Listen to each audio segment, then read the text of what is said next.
Got a bud here following us.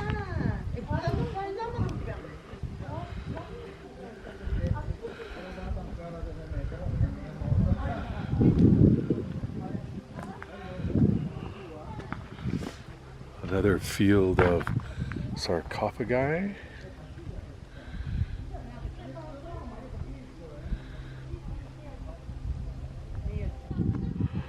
Dogs and cats living together in harmony.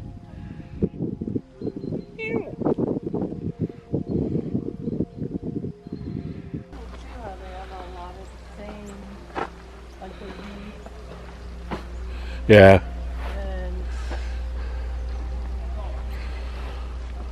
The same faces. I think that's Medusa, isn't it? Yeah, I don't know. They don't look like snakes. Like Medusa has snakes growing out of her head. Yeah. But yeah, they do look like the same people. But I thought I read Medusa was like a protector. I don't know. I'll have to reread it. We're going to have to start doing our research before we start talking on camera.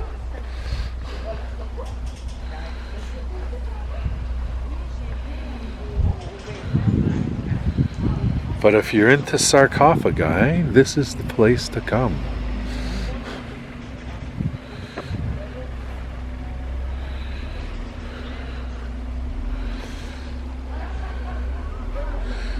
So in Nyla there, these kind of lined the main street into the town.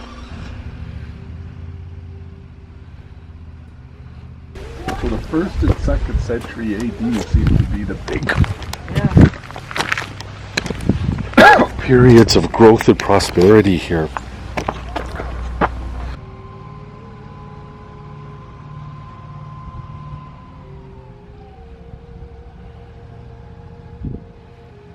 Aphrodisia gained prominence in the 2nd century BC, in part due to its marble quarry located just outside the city. During Roman rule, marble sarcophagi were manufactured and shipped across the empire, and it became a center for marble that was used to sculpt statues found all the way to Rome.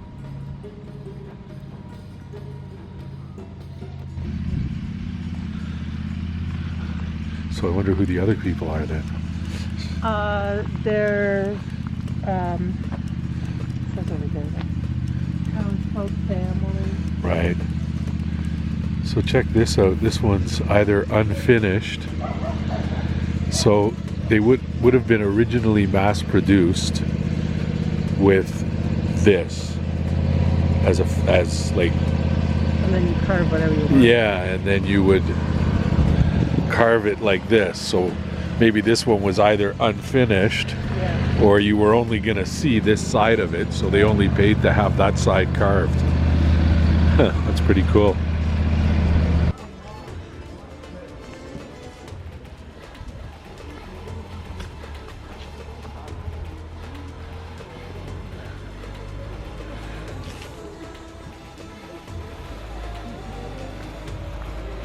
So unfortunately, the museum here is closed for renovations, but the rest of the site is all open.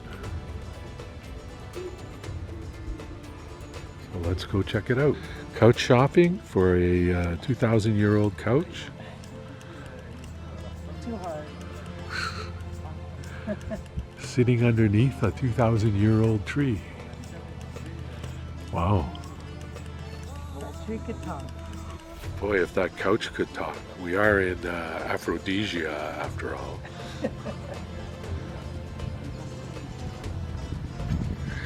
And here comes the omnipresent pussycat.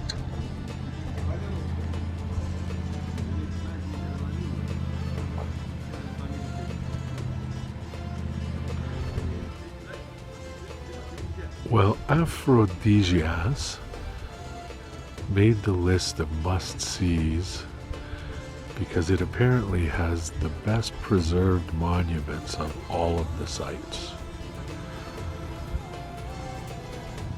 So we've been to Ephesus and Hierapolis and Nyla so far,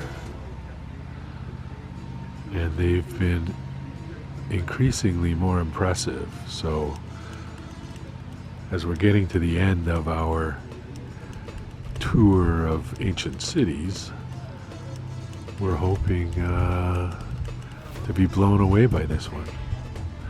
Again, we were able to use the museum pass to get in. So let's go see what there is to see. So there's Roman,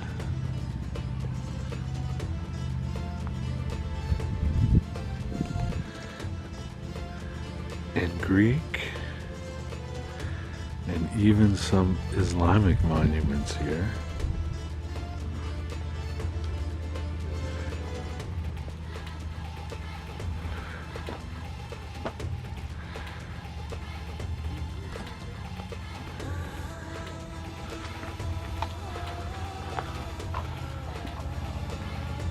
A whole wall of frieze panels from what used to be the arena.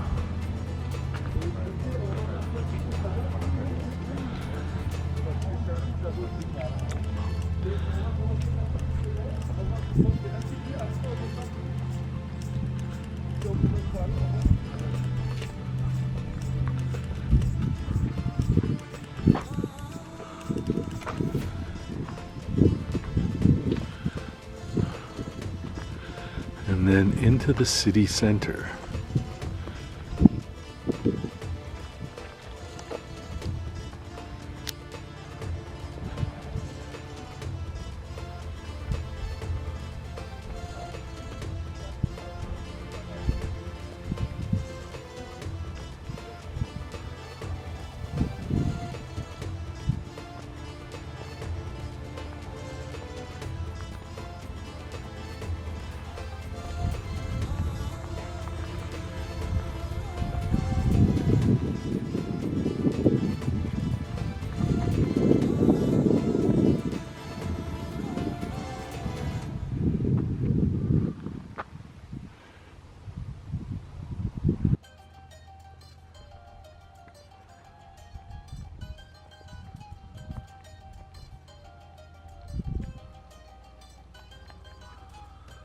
These relief panels all come from the temple buildings in the Sebastian complex and depict Greek characters and images.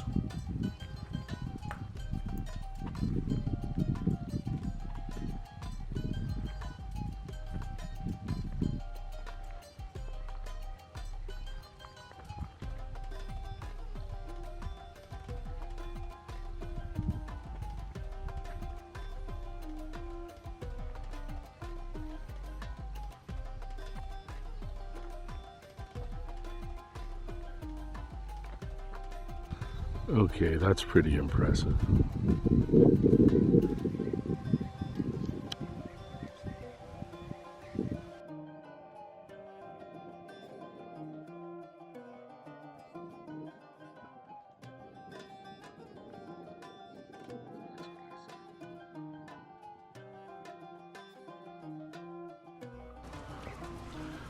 So this area housed the temple of Aphrodite, but what you see here is actually the Tetapelon, the monumental gate that would have been the entrance to the temple complex.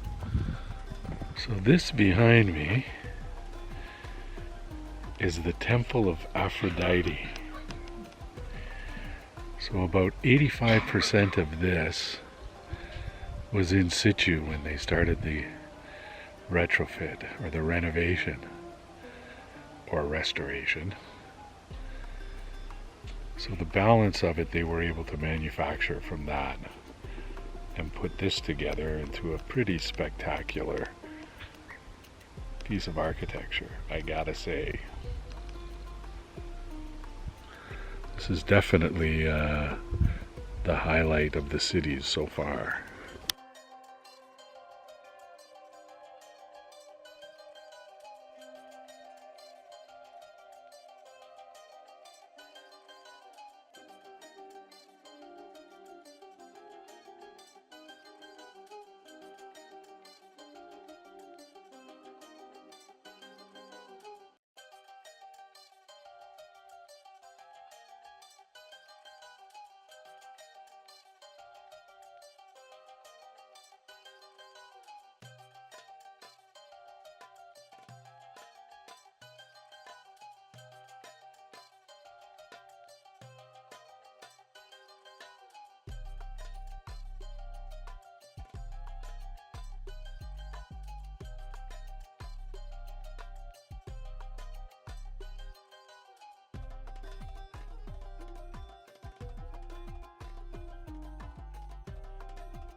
когда ты маленький был, вот мы первый раз с тобой летали в 3 годика, выезжали обратно на аэропорт,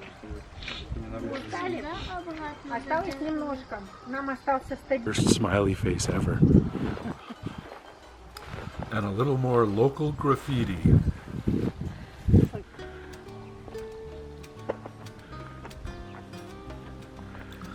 So this building, the Civil Basilica, was a large public building that would have been used as a covered market, a meeting place, a banquet hall, and a fairground. Around the 4th century, the floors of the hall were redone with mosaics, while the nave at the end housed 2 colossal statues and a pillar that had engraved on it the maximum amount that goods could be sold at within the basilica and the agora.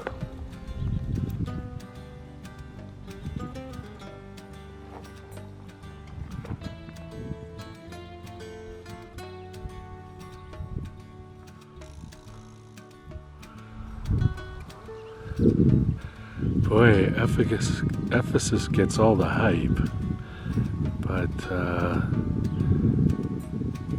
this definitely has a lot of appeal, and none of the tourist hordes walk right in and amongst everything here. Get a real feel for history.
Well, this track takes us out to the stadium. Once again, one of the best preserved in the world. This stadium also held an arena and could seat upwards of 30,000 spectators. A large earthquake destroyed a large part of the stadium in the 7th century, and a smaller arena was built as part of the repairs.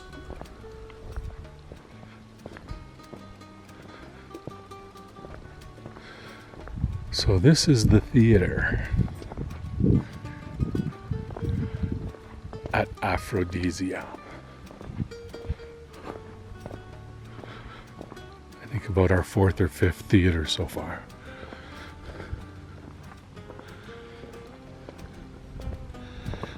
Oh, I think that one in Nilo was probably one of the nicer ones.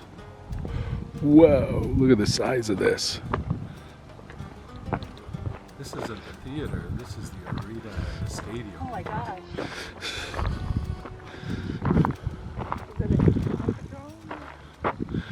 Yeah, I guess. It says it's the stadium, maybe? Or the theater? I thought it was a stadium. Yeah, I think it looks more like a stadium.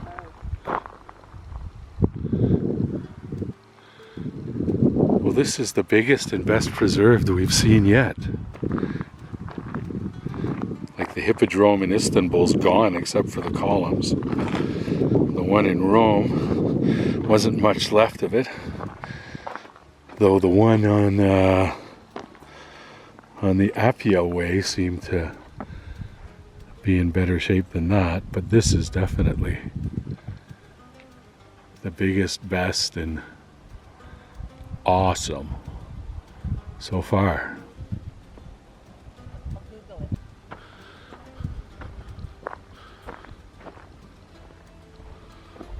Go for a quick lap. Not quite 4-horse chariot speed, but covering the same ground. You can really feel the history here, with the seats marked with their patron symbols, and the doors at either end from which chariots would come thundering into the stadium. Though occasionally used for those races and some gladiatorial combat, the stadium was mostly home to Olympic-style events, foot races and discus and javelin, along with wrestling and boxing. Later, a section was converted into an arena and a theater for philosophy, music, and plays.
Little bits of ancient graffiti.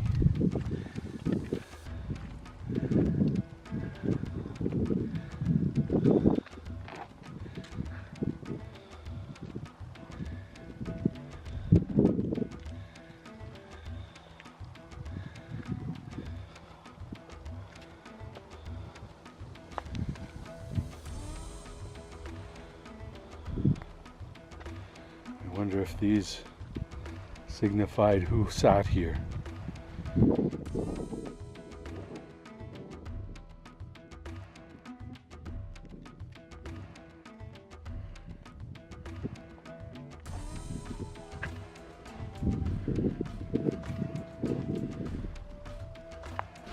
Yeah, I don't know, but they sure smell nice. Smells almost like jasmine, eh? Yeah.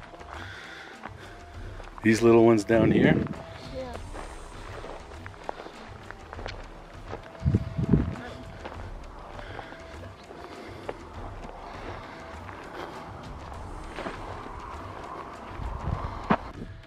Yeah. So that little round part there is the arena, with all the rest of this making up the stadium, and all Olympic style events. A little bit of chariot racing, but apparently no gladiatorial exhibitions or no flooding it out to simulate Says it right here. floating battles. The stadium was also used for gladiatorial combats. So the stadium was also used for gladiatorial combat.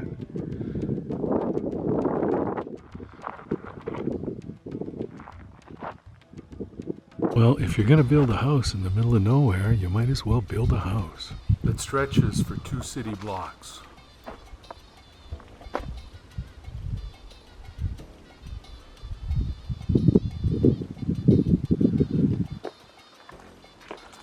And this is what's left of it 2,000 years later.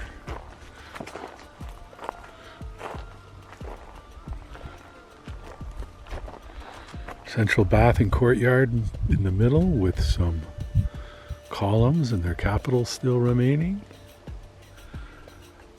with a view of an awesome mountain way in the back there. I'll have to look that up and see what that mountain is.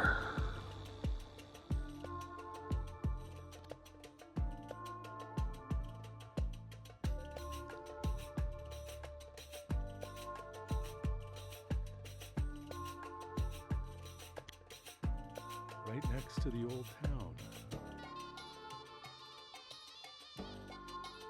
Location, location, location.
So here we have the council house.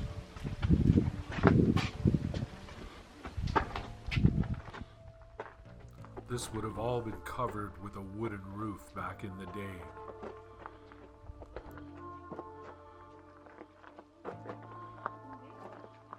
Huh? Yeah. I think that one up at the top is meant for me. That's what I mean. Alrighty, let me head up there.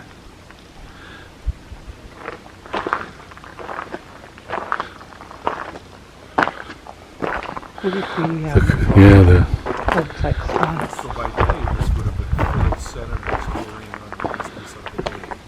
And at night, it would turn into a music theater, plays and poetry, and covered in more intimate environment than the stadium or even the dock.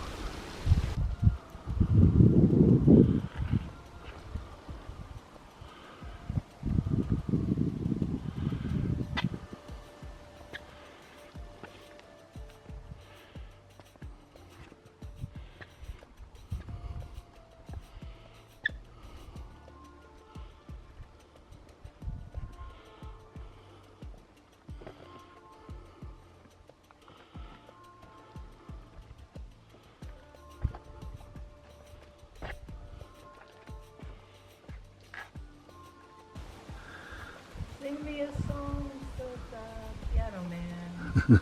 Or no, it's play me. I don't know. Close enough.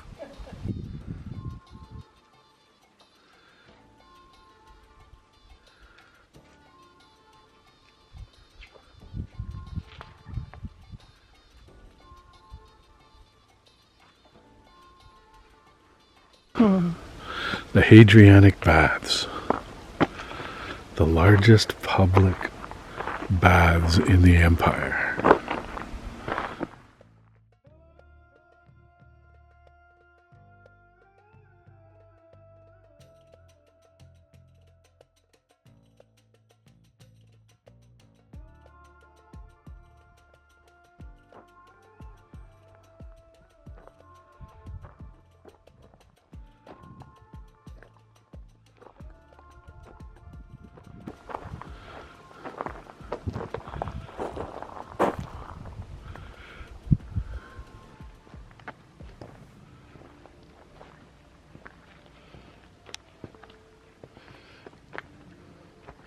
I guess this is the origins of black and white bath tile. Yeah.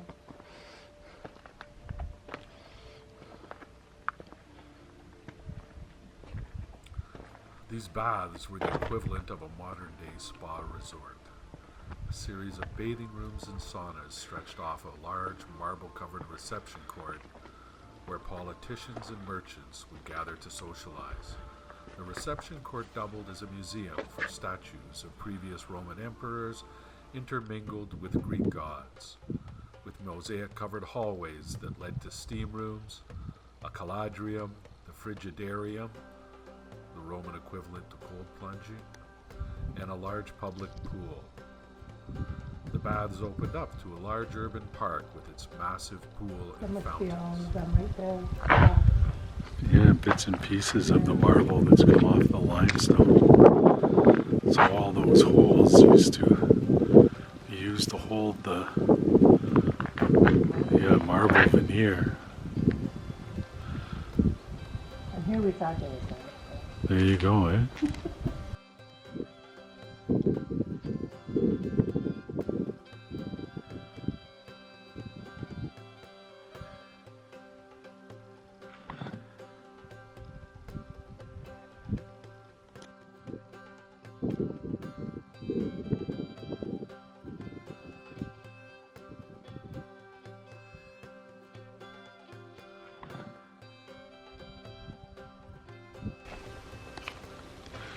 So they ran hot water under here to keep this warm. Pretty impressive. Wow. Another wow.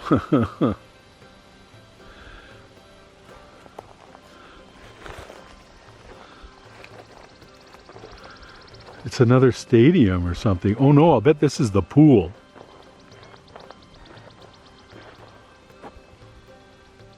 Yeah, so it is a pool. The South Agora, now called the Urban Park, is modeled off of the 1st century Roman parks and features a lavishly landscaped Roman pool stretching the full 2 city blocks, lined with colonnaded walkways and palm trees. So this would have been lined with those palm trees. And then all those friezes we saw at the entrance sat on top of the capitals, on top of these columns in a ring around the entire pool.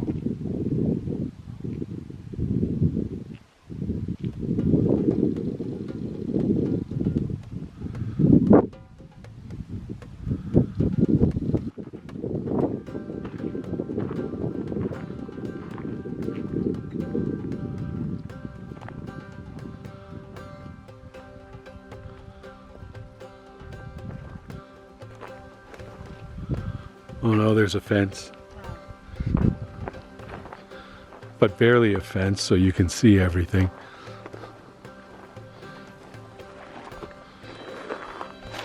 So each of these paths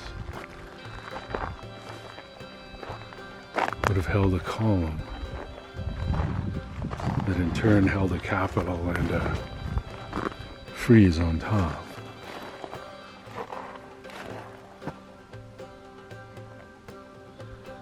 It looks like it would have been about 4 feet deep. Perfect for lounging in the hot summer sun because it's scorching here and it's mid-September.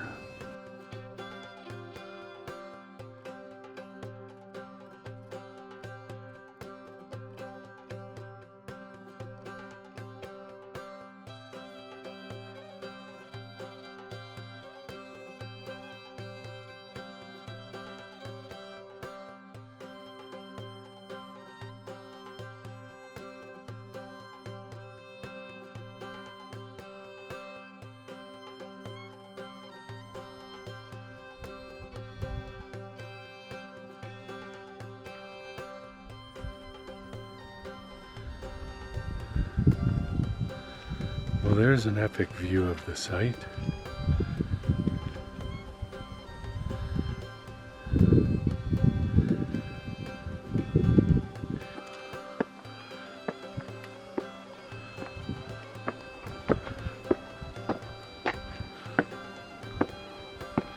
More stairs. More stairs.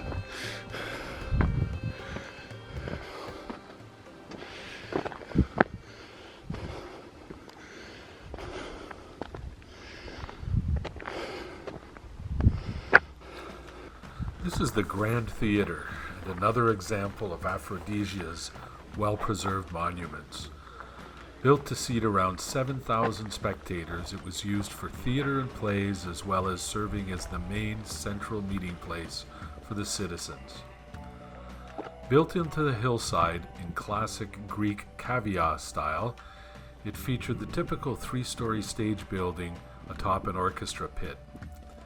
It looked out over the theater baths, a public bath and gymnasium complex that led into the theater and is assumed to have been used by actors and students for physical and philosophical exercises. Well, they've clearly found something because they're all sitting around chatting about it. Either that or it's lunchtime.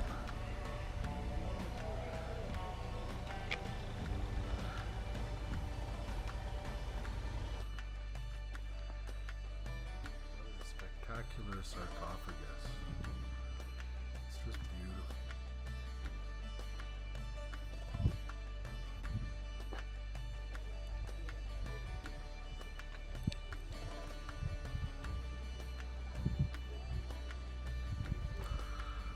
We're coming up to the Sebastian now, a complex of temple buildings built by wealthy Roman patrons to buy favor with the ruling emperor, which all of Aphrodisia was, allowing it to flourish as a rural agricultural outpost. Reliefs from the front of this temple building now line the walkway near the entrance, while much of the rest remain intact on this building. The reliefs depict the Emperor Augustus and his conquests in Africa, alongside Emperors Tiberius, Claudius, and Nero, with their younger princes and imperial women. They're intertwined with Olympian gods and Greek war heroes Achilles and Heracles.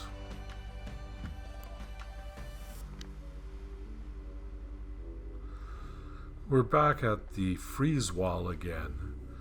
These friezes would have lined the tops of the colonnaded walkways around the urban park pool.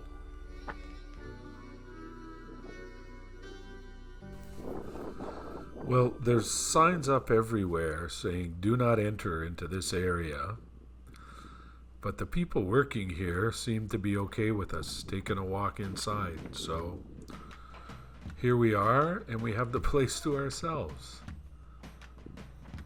which is something we can't say about all of the other sites we've been to. Though we have kind of lucked in on these smaller sites, this is by far the nicest site that we've seen so far.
Well, it looks like it was only lunch break.